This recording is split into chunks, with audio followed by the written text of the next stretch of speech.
আজকে আমরা চলেছি শ্রীনগর থেকে পেহেলগামের উদ্দেশ্যে। বের হয়েছি সকাল 8টার দিকে। দেখতে পাচ্ছেন মনোরম দৃশ্য আশেপাশে, পাহাড়ের পাদদেশে সরষের ক্ষেত। শ্রীনগর থেকে পেহেলগামের ডিস্টেন্স 89 কিলোমিটার এবং যেতে অ্যাপ্রক্সিমেটলি 2 ঘন্টা সময় লাগে।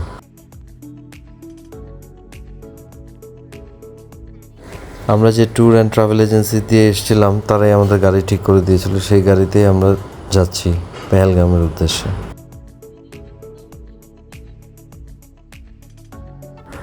কাশ্মীরে এসে দেখলাম আশেপাশে অনেক সরষে ক্ষেত বিভিন্ন জায়গায়, এবং রাস্তাগুলোও খুব ভালো। প্রত্যেকটা জায়গায় কমিউনিকেশন রাস্তা খুবই ভালো। দেখতে থাকুন আপনারা মনোরম দৃশ্য। দেখতে পাচ্ছেন আপেল বাগান। আপেল বাগানে এখন আপেল নেই, কারণ এখন আপেলের সিজন না। গাছে গাছে আপেলের ফুল দেখা যাচ্ছে এবং শীতকাল আসলে আপেল ধরবে, তখন দৃশ্যটি আরো মনোরম হবে। এখানে ওরা আপেল বিক্রি করছে বিভিন্ন দোকান থেকে। এখন ইউজুয়ালি যে আপেলগুলো পাওয়া যায় এগুলো কোল্ড স্টোরেজের আপেল। ওরা সিজনে কালেক্ট করে পরে বিক্রি করে, সারা বছরই বিক্রি করে।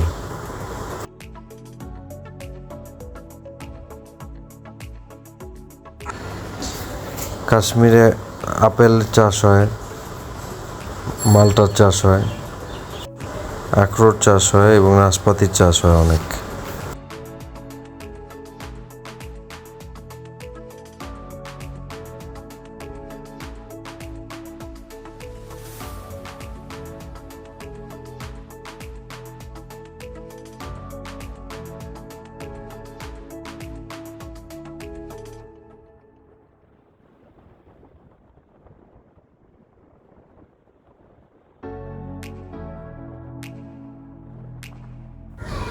এই নদীর নাম লিডার রিভার। এই নদীতে সিজনে র্যাফটিং হয়, নৌকা নিয়ে অনেকে র্যাফটিং করে, কিন্তু এখন খুব কম দেখা যাচ্ছে র্যাফটিং। হ্যাঁ, নদীর ওপারে দেখা যাচ্ছে সারি সারি হোটেলস। এগুলো খুব এক্সপেন্সিভ হোটেল, এখানে অনেকেই থাকতে আসে। এখান থেকে কাশ্মীরের মনোরম দৃশ্য আরো ভালোভাবে উপভোগ করা যায়।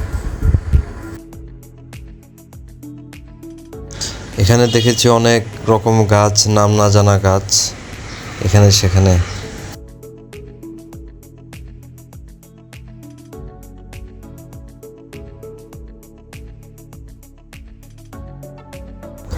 আমরা পেহেলগামে পৌঁছে গেছি। এখানে দেখা যাচ্ছে পনি রাইডে যাচ্ছে অনেকে। এখানে অনেক ঘোড়া আছে, সুন্দর সুন্দর ঘোড়া। এই ঘোড়াগুলো নিয়ে মানুষ পনি রাইডে যায় এবং পাহাড়ে বিভিন্ন দুর্গম জায়গায় যায় যেখানে গাড়ি যেতে পারে না।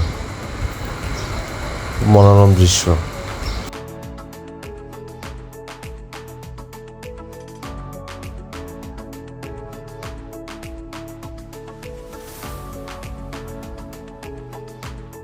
পেহেলগাঁও একটি ছোট গ্রাম, খুব ছোটোখাটো ছিমছাম একটা শহর।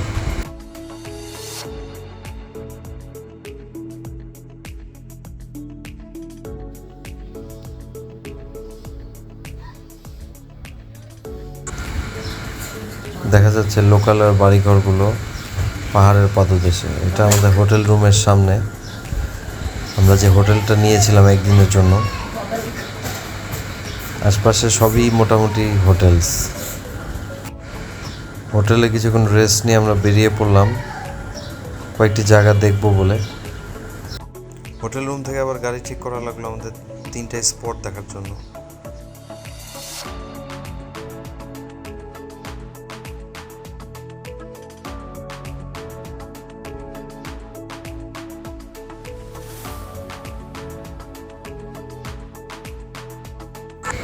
এখানে যা দেখলাম প্রচুর ট্যুরিস্ট আসে, ইন্ডিয়া থেকে আসে, বিদেশ থেকে আসে, অনেক ট্যুরিস্ট। অনেকে আবার মোটরসাইকেল নিয়ে আসে, নিজেরাই আসে, অনেকে প্রাইভেট কার নিয়ে আসে বিভিন্ন জায়গা থেকে। খালি ট্যুরিস্ট আর ট্যুরিস্ট।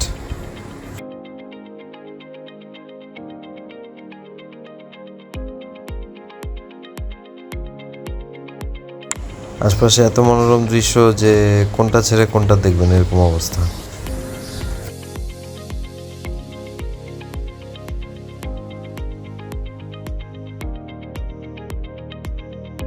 ইন্ডিয়াতে দেখলাম মাত্র 5 লাখ টাকা হলেই ব্র্যান্ড নিউ গাড়ি পাওয়া যায়, এবং সবারই একটি দুটি করে গাড়ি আছে এখানে, এবং অনেক ব্র্যান্ডের গাড়ি এখানে। অথচ আমাদের দেশে একটি ব্র্যান্ড নিউ গাড়ি নিতে গেলে 20-25 লাখ টাকা গুনতে হয়। ড্রাইভার আমাদের সাথে অনেক গল্প করছিল, সে বেশি এক্সাইটেড ছিল বাংলাদেশ কেমন, বাংলাদেশের ওয়েদার কেমন, কারেন্সি কেমন, এসব কথা জিজ্ঞেস করছিল। এবং সে খুব খুশি হয়েছিল যে সেও মুসলিম এবং আমরাও মুসলিম। তার যেন জিজ্ঞাসা শেষ নেই, আমাদের দেশে কি পাওয়া যায়, আমরা কি খাই, আমরা কিভাবে চলি, এসব জিজ্ঞেস করছিল।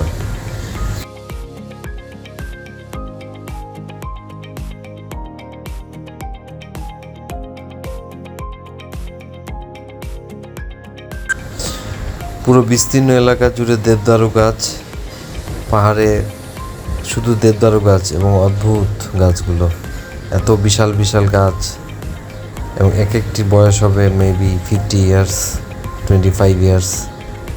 কিছু কিছু শতবর্ষীয় গাছও আমি দেখেছি।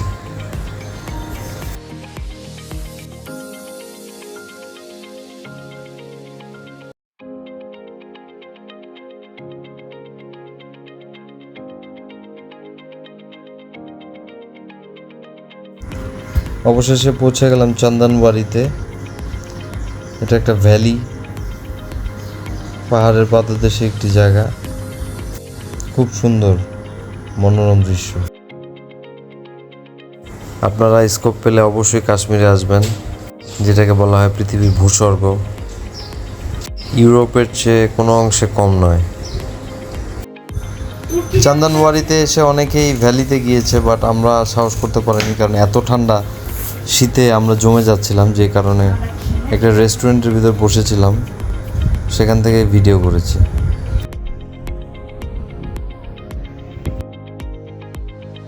এবার আমরা আবার যাত্রা শুরু করলাম আরেকটি স্পটে যাওয়ার জন্য।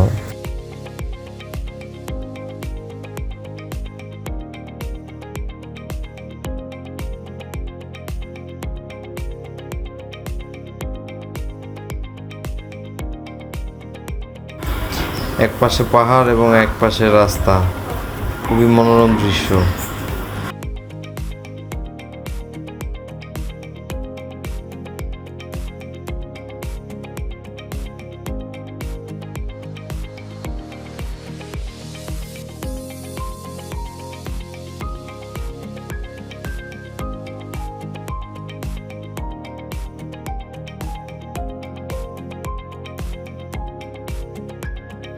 বেতা ভ্যালিতে চলে আসলাম। অদ্ভুত নাম না জানা গাছ চারিদিকে, খুবই সুন্দর দৃশ্য, নৈসর্গিক সৌন্দর্য। এবার বেতা ভ্যালি থেকে আমরা যাত্রা শুরু করলাম পেহেলগাঁও আমাদের হোটেলের উদ্দেশ্যে।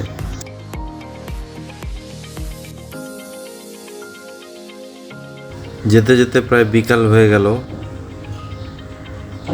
একটু একটু বরফ দেখা যাচ্ছে পাহাড়ের উপর, আর আমাদের কিছু ঘোড়াও দেখা যাচ্ছে, জংলি ঘোড়া। আর আমাদের গাড়ি ছুটে চলেছে আমাদের গন্তব্যের দিকে।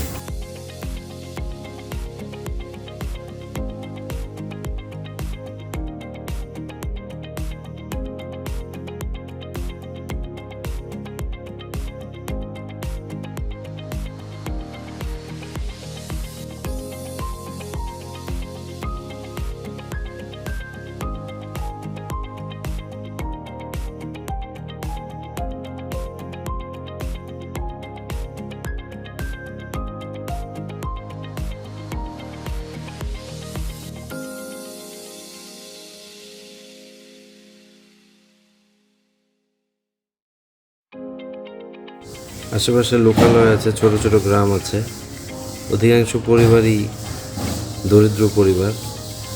অনেকের সাথে যাওয়া যাওয়ার পথে আমরা থামলাম একটি আপেল বাগানে। वो ये तो ओरिजिनल एप्पल नहीं है ना? ओरिजिनल एप्पल अभी कोल्ड स्टोर से आते हैं। ओके। हमारे पास जो ओरिजिनल एप्पल है वो कोल्ड स्टोर के हैं। किसी गार्ड नहीं चाहिए लेकिन कोल्ड में रखना पड़ता है।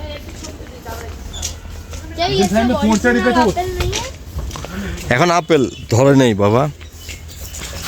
আপেল গাছে আপেলের ফুল দেখা যাচ্ছে, এখন যদিও আপেল নেই। আমরা এসেছি জুস খাওয়ার উদ্দেশ্যে।